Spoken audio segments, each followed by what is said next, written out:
I'm William Kumwembe and I welcome you to yet another edition of the program Business Time right here on Times Television. Coming up in the program today, embracing technology could spur economic development, and First Capital Bank takes rebranding to Lilongwe. We have these and other stories. Now you can access the Daily Times, Malawi News and the Sunday Times newspapers anytime, anywhere, by the click of a mouse or a swipe on your smartphone. With eTimes, right on your mobile gadget. Flip through the pages with a swipe or a click. Navigate through all pages and see clear pictures and designs. Access a database of previous papers of the Daily Times, Malawi News and the Sunday Times. Easy. Subscribe now to eTimes. Go to www.times.mw/e-edition. Sign up and log in. Enter your password and enjoy the newspaper. It's about time. Hello and welcome. Bill Gates, Mark Zuckerberg and Steve Jobs have one thing in common. They all use technology to make it big on the international stage. Realizing the importance of technology in transforming human lives, a group of technology enthusiasts, Liframe Africa, embarked on a journey to help Malawian youths make it in life through developing computer packages. The grouping recently had a hackathon contest to develop a software which could help local youths get jobs. We have more in this report. Speaking on the sidelines of the hackathon, Reframe Africa Operations Director Titus Ntandika said technology could help significantly reduce the levels of unemployment in the country. Reframe Africa is an organization that operates from Chilomoni, Blantyre, at the Beehive Center for Social Enterprise. Reframe Africa is a social enterprise that builds technology solutions for African problems. We have a hub where we get young people from the poorest and the most rural areas of Malawi who cannot afford to go to school, university, and also do not have employable skills for them to get a job. We teach these young people with programming knowledge, software development knowledge for free for 6 weeks to 3 months so that they can be able to sustain themselves and possibly their families and their communities. And today we are having a hackathon. A hackathon is a 48-hour event where programmers come together and build solutions. But our hackathon is called job hacking. We were concerned with this rising problem in Malawi of unemployment, and we sat down and we put these programmers together in a room to create software and mobile apps that will in one way or another try to end this problem of unemployment. So for 48 hours they will try to conceptualize solutions and ideas that will in one way or another end solutions. They will produce software that directly employs people, software that helps people get jobs, software that helps entrepreneurs start their businesses and expand so that they can employ people. And also we are hoping to solve other social economic problems and in so doing create jobs in the way. I would like to encourage all the youth that are watching this program right now that if they cannot enroll in universities, they cannot get a job and have a passion for technology, they can come join us in Chilomoni. We'll train them in computer programming skills, and then they can go out there, get a job, or start a business.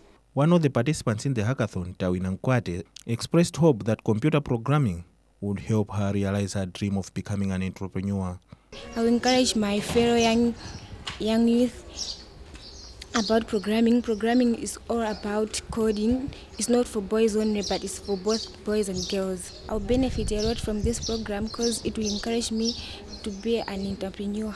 From Blantyre, this is Taonga Sabola. Still in technology, the Malawi University of Science and Technology, MUST, says it is putting in place measures to ensure that absorption of technology is enhanced. MUST Vice Chancellor Adris Malata was speaking in Blantyre when NBS Bank presented a 1.5 million kwacha check to the institution of higher learning to help needy students. Details in this report. MUST Vice Chancellor Adres Malata said her institution is working with NBS Bank to establish a technology hub at the university. Yes, we do need innovation. Actually, if you look at Sustainable Development Goals, each of the goals requires innovation, creativeness, it requires science, technology. So we've decided that since we're a University of Science and Technology, we should have a hub, an innovation hub at MUST, and we've been discussing with the bank to develop that hub together. It's still in its conception stage, but we do believe that within a short time we can have the hub operating at MUST, and not only for NBS and MUST, but for the whole nation. And we also believe that in future it can actually become a regional hub here in Africa. Malata was thankful to NBS Bank for the support towards needy students. Yes, so we are delighted. We have approached the bank to partner with them in many ways. A number of initiatives that will be happening in our partnership. But one of the issues we raised with the bank was the fact that we have a scholarship fund for students that need help. So as you know, Malawi government gives students loan, those students who are truly needy. But what we found was that even when students get a loan, they still need support. They need support sometimes for their food, they need support for even their upkeep. And also not every student will get a loan. Some students don't get loans because the numbers are huge. So this scholarship fund is for those students who are needy. So we approached the bank and the bank responded positively. We are delighted that the bank would come forward to support our students and support this fund at MUST. NBS Bank Chief Commercial Officer Philip Madinga said the bank is committed to improving the lives of communities in which it operates. We're excited today. We had this event this morning with our colleagues from MUST. Our colleagues from MUST approached us sometime early this year, for us to contribute towards the education fund. So during our discussions, we agreed that he would start this partnership this year, but we're looking at this partnership to grow from this year and going into next year and the future. We were contributing a donation of 1.5 million towards the education fund. As you know, although government is putting efforts to support students in Malawi, but we've got a lot of other needed students that require support to advance their education. So we at NBS Bank thought that it would go a long way to supporting this education fund and support these needy students. So this is the first step in terms of our partnership with the MUST. We are also in discussions with MUST to look at other areas of partnership. The key one that is already in advanced discussion is to set up an innovation hub. This innovation hub will provide an opportunity for us to advance ideas that will come through either from the student side or from the banking side. And as the Professor Malata has indicated when she was making her remarks, we're looking at this innovation hub not just for MUST and the NBS Bank, but to contribute towards the national agenda of this country. If you look at our strategy for the country, MDGS 3, one of the priority areas is science and technology. And we believe that with this kind of partnership and the innovation hub, as a bank and as MUST, we could actually contribute towards the achievement of this aspiration that we have as a country. From Blantyre, this is Taonga Sabola. First Capital Bank, formerly First Merchant Bank, FMB, has spoken highly of the bank's assets and the management of over $1.2 billion, stressing that the bank has become a formidable force in the banking industry in the region, having penetrated Malawi, Botswana, Zambia, Mozambique and Zimbabwe markets. The bank says this is an indication that the bank has the muscle and capacity to serve its customers better with the use of latest technologies. From Lilongwe, our reporter Chimwemwe Mangazi filed this report. This came out when the bank took its rebranding initiative to customers in Lilongwe on Tuesday to outline plans and prospects on its operations and performance. First Capital Bank Malawi Chief Executive Officer Fernando Rodriguez said the rebranding is a very important step in the growth of the bank and will be done in all the 5 countries where they have a footprint, so that the bank should be perceived as a regional player with one name. It's a very important step in our journey. So we are rebranding, and we are rebranding across the 5 countries where we are present. So Malawi, Botswana, Zambia, Mozambique, and more recently Zimbabwe. So with this rebranding, we want to be perceived as a true regional player across these 5 markets. So for us, it's the opportunity to have one name, one brand, in one region under one slogan, Believe Comes First. Well, the customer will have a much easier perception of the size and the ability that we have to serve them across the region. For you to have an idea, across these 5 countries, we employ 1,800 employees. We serve more than 1 million customers, and we have assets under management above $1 billion. So now it will be much perceivable that we are able to be a regional player. He reiterated that the bank has no plans to move its headquarters from Malawi to any of the countries it is operating in, let alone Mauritius, where it recently listed on the stock market. I say that you don't have to worry about that. First Capital is a truly Malawian bank. I used to say that we are the first Malawian multinational. We are going to continue very strongly in Malawi with our 30 branches across the country. We are a universal bank here serving all the segments. The Mauritius headquarters is just a group. So the banks and the employees will remain across these 5 countries where we want to grow a lot. You don't need to worry about that. He also said the bank is positive of performing much better on the Malawi market despite the economy facing challenges over time. From Lilongwe, I am Chimoyo Mangazi. Remember, this is Business Time here on Times Television. It is a magazine program where we bring you major business and economic news stories making headlines. And still to come, TNM partners Blantyre Water Board to ease prepaid water token purchase. We'll be right back. Now you can access the Daily Times, Malawi News, and the Sunday Times newspapers anytime, anywhere, by the click of a mouse or a swipe on your smartphone. With eTimes, right on your mobile gadget. Flip through the pages with a swipe or a click. Navigate through all pages and see clear pictures and designs. Access a database of previous papers of the Daily Times, Malawi News, and the Sunday Times. Easy. Subscribe now to eTimes. Go to www.times.mw/e-edition. Sign up and log in. Enter your password and enjoy the newspaper. It's about time. Malawi Stock Exchange listed TNM PLC on Wednesday signed a partnership with Blantyre Water Board to create a platform for customers to buy prepaid water tokens using TNM Mpamba. TNM Chief Sales and Marketing Officer Daniel Makata said the partnership with Blantyre Water Board is a continuation of TNM's journey in bringing convenience to its customers and contributing to the deepening of financial inclusiveness. We have more in this report. Addressing journalists in Blantyre on Wednesday, TNM Chief Sales and Marketing Officer Daniel Makata rated the partnership as ideal for financial inclusiveness. He says the deal would ensure customer convenience, efficiencies in bill payments, and hand over control of water payments by residents. Well, for us, basically, what it means is it cements the relationship that we've had with Blantyre Water Board.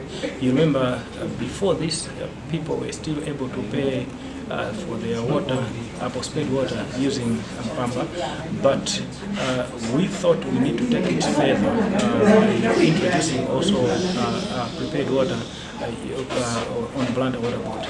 Our aim as TNM is to enable our different businesses in this country to make sure that they move with technology and they are able to move with the times, because we believe that time has come now when people should start using new ways of doing things, and Mpamba or mobile technology is a new way of doing things, and if you can't use your phone, that means you haven't yet started life. Life now is revolving around the phone, and Blantyre Water Board has just done that by making sure that all their customers who are on prepaid now can access their water tokens through Mpamba. So we are a business enabler, but also we enable consumers and customers in Blantyre and across the country to make sure that they're able to use these innovative services. Well, we are growing. Since we launched Mbamba in 2013, we've been growing exponentially as far as the market is concerned. People have accepted Mbamba as a way of transacting, as a way of sending each other money, as a way of moving money across, but also people are using Mbamba actually to keep money. This is because of the different services that we've implemented on Mbamba, and we want to ensure that our customers that will continue growing and bringing in different services that will be able to use Mbamba, because we believe in innovations, and our customers should just get that TNM number and register Mbamba, because if they don't do that, then they will be left out, because more is yet to come. You remember in February this year we rolled out a new system for Mbamba.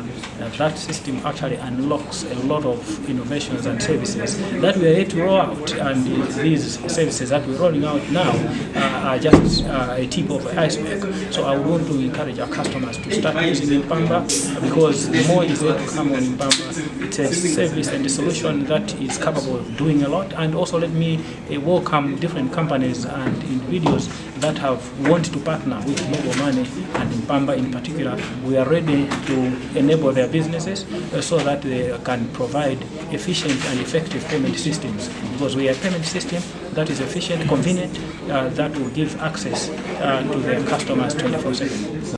BWB Chief Executive Officer Engineer Daniel Chaweza said the partnership complements the body's strategic plan of making water readily available to its customers. Yeah, this launch of partnership between Blantyre Water Board and TNM is quite a big step towards the improvement of our services. What it actually means is that we are going to eliminate some of the inefficiencies in terms of transacting business with our customers. Right now, with the prepaid installation, we don't have to go to get the meter readings and the produce bills and what have you. What we have now is that customers can just log on to Mbamba, and then they buy the units, and then they can access water. So it's we have actually eliminated a lot of inefficiencies with that. No, not really. What we're trying to do now is trying to deploy staff into other areas that we need their services. So it doesn't mean that we're going to actually downsize, no. We've been working currently with our members of staff, trying to go out and upload the illegal connections. We know out there is still a rampant activity, and especially the prepaid arrangement, we think that can also help us reduce, because what we are trying to eliminate is where our customers interface with our staff and connive and bring about the illegal connections. So with the prepaid, nobody's going to touch the meter, nobody's going to tap with the meter. So that actually helps in elimination of the illegal connections.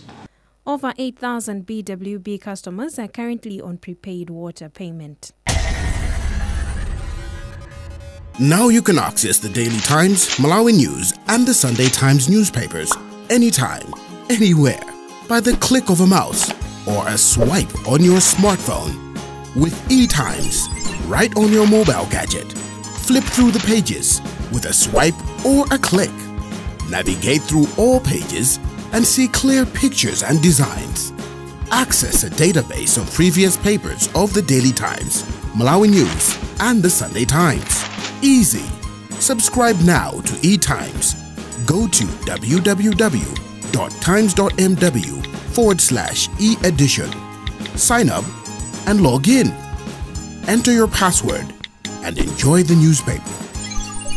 It's about time. And proceeding with the program, let us now have a look at how the Malawi Kwacha is faring against major trading currencies on the foreign exchange market.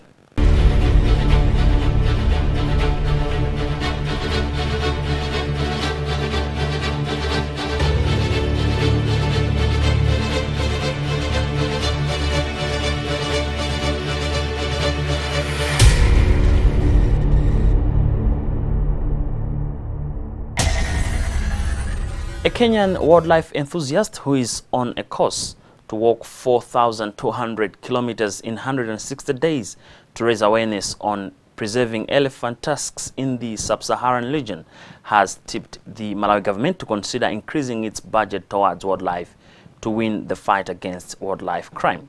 Chimwemwe Mangazi has the whole story. Jim Nyamu, who is also Executive Director of Kenya-based Elephant Neighbors Center, arrived in the country through Nchinji border on Tuesday for a 450-kilometer walk from Nchinji to Kasungu via Lilongwe as part of his cause. He said increased wildlife crime, especially on elephants, is negatively affecting economies in the region and remains a big threat to jobs of many citizens in the various countries. I decided to do these campaign walks after studying elephants across many countries in Africa between 1998 and 2012. And what made me actually felt like I need to resign was what happened in 2007 when the 4 countries in Africa, and this is Zimbabwe, Botswana, Namibia, and South Africa, when they downlisted their elephant population from Apedex 1 to Apedex 2. And that means, while they are in Apedex 2, they can be able to do trade with them. And that's why today you find Zimbabwe, they are able to sell elephants and even to do other things with the ivory there. And what happened after that, we saw the upsurge, we saw the population of elephants coming down. The poaching started coming down. And most of the government organizations, or the wildlife departments, and even the corporate, they all started now blaming the Chinese, blaming the Americans, blaming the UK. And there was a lot of debate at the international level, what we call the global level. But there was no one who was talking to the communities who are involved in poaching. He said in most of the countries that he has visited on the cause, he found that the fight against wildlife crime has been left to the Department of Wildlife alone, and that governments do not provide adequate financial support to the departments to preserve wildlife. The thing that I'm looking forward is to engage everyone, because the war has been left to only one department, and this is the Department of Wildlife. So I'm bringing the awareness that we are losing elephants. And what people need to care is that it is not a business for wildlife only. The other thing is to engage the government. And I've learned that most of our government, they don't support the wildlife department. And I've seen, like, even where I'm coming from, Zambia, where I was in Zimbabwe, there is very little support in terms of finances that goes to the wildlife divisions. And that's why they even have the appetite of trying to do the sale of ivory. According to the Department of Parks and Wildlife in the country, there were over 249 arrests made between March 2013 and September 2018, recovering ivory of over 1,255.4 kilograms in the process. Ivory trafficking and illegal wildlife trade have been escalating, with recent evidence showing that organized international crime syndicates are targeting and exploiting Malawi as a soft target and transit route for illegal wildlife trade. From Lilongwe, I am Chimwemwe Mangazi. Representatives of one of the country's players in the telecommunication industry, Airtel Malawi, have revealed that sales of its bundle products have gone up by 25% in the past 2 months, owing to the ongoing bundle promotion. They indicate that following the promotion, over 75% of the company's customer base are patronizing their data, voice and SMS bundles to qualify for weekly draws in the promotion. Chimwemwe Mangazi reports.